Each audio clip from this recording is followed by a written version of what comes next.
Assalamualaikum warahmatullahi wabarakatuh. Alhamdulillah, sekali lagi bersama-sama Ustazah Farida di dalam kelas tajwid. Apa khabar murid-murid? Ustazah berharap dan berdoa agar semuanya berada di dalam keadaan sihat walafiat. Untuk memulakan kelas, mari bersama-sama kita membaca doa mula belajar. Allahumma ftah alaina hikmataka wanshur alaina min khazaini rahmatika ya arhamar rahimin. Rabbi shrah li sadri wa yassir li amri wahlul 'uqdatam min lisani yafqahu qawli. Rabbi zidni ilman warzuqni fahma. Amin. Semua orang dah bersedia?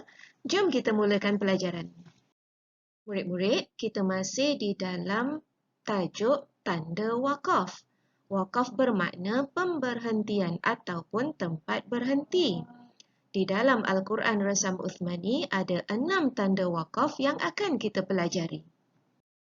Dalam pelajaran yang lepas, kita dah belajar 3 tanda wakaf, iaitu yang pertama, wakaf lazim, yang kedua, wakaf yang menggunakan lam alif, yakni dilarang berhenti, dan yang ketiga, wakaf dengan tanda jim, harus berhenti atau sambung membaca. Jadi hari ini, kita akan belajar 3 lagi tanda wakaf, iaitu yang keempat, kelima dan keenam. Jom kita tengok satu persatu. Ini ialah tanda wakaf yang keempat. Perhatikan baik-baik, ada sod, lam dan ya. Dia berasal daripada perkataan al-waslul aula. Sod, lam, ya. Yang bermakna harus berhenti tetapi sambung membaca adalah lebih utama, lebih baik. Mari Ustazah berikan contoh membacanya. Di dalam ayat contoh ini kita akan jumpa al-waslul aula sod lam ya di sini. Jadi kita boleh berhenti tetapi sambung membaca lebih baik. Ustazah berikan contoh. A'udzubillahi minasyaitonirrajim. Inna ajalallahi idza jaa la yu'akhkhar. Berhenti. Lau kuntum ta'lamun. Tetapi kalau sambung membaca tu lebih baik murid-murid. Jadi kita diberi pilihan. Boleh berhenti tetapi sambung membaca adalah lebih baik, lebih utama. Jadi dia akan jadi seperti ini. Inna ajalallahi idza jaa la yu'akhkharu law kuntum ta'lamun. Seperti itu cara bagi tanda wakaf yang keempat. Baik, ini ialah tanda wakaf yang kelima. Perhatikan qaf, lam, ya yang berasal daripada perkataan al-waqful aula. Diambil dari sini. Qaf, lam, ya. Yang maknanya harus berhenti. Boleh sambung membaca tetapi berhenti adalah lebih utama. Mari kita lihat contoh bersama-sama. Di dalam ayat yang ada ini, kita akan temukan qaf, lam, ya di sini. Jadi kita boleh sambung murid-murid membacanya. Boleh sambung. Mari kita baca dengan kita sambung semuanya. Ma nafidat kalimatullahi innallaha azizun hakim. Tetapi berhenti, ada qaf lam ya, berhenti tu lebih baik, lebih utama. So kita berhenti di sini. Ma nafidat kalimatullah. Baru kita sambung. Innallaha azizun hakim. Jadi ingat baik-baik, qaf lam ya berhenti lebih utama. Boleh sambung baca ke? Boleh, tetapi berhenti lebih utama. Tanda wakaf yang terakhir ialah wakaf yang berbentuk 3 titik di sini dan bentuknya seperti piramid. Dia mesti ada 2 dan ini namanya ialah wakaf ta'annuk ataupun orang sebut wakaf mu'annaqah. Maknanya harus berhenti pada salah satu tanda. So kita akan lihat kepada contoh supaya lebih mudah untuk difahami.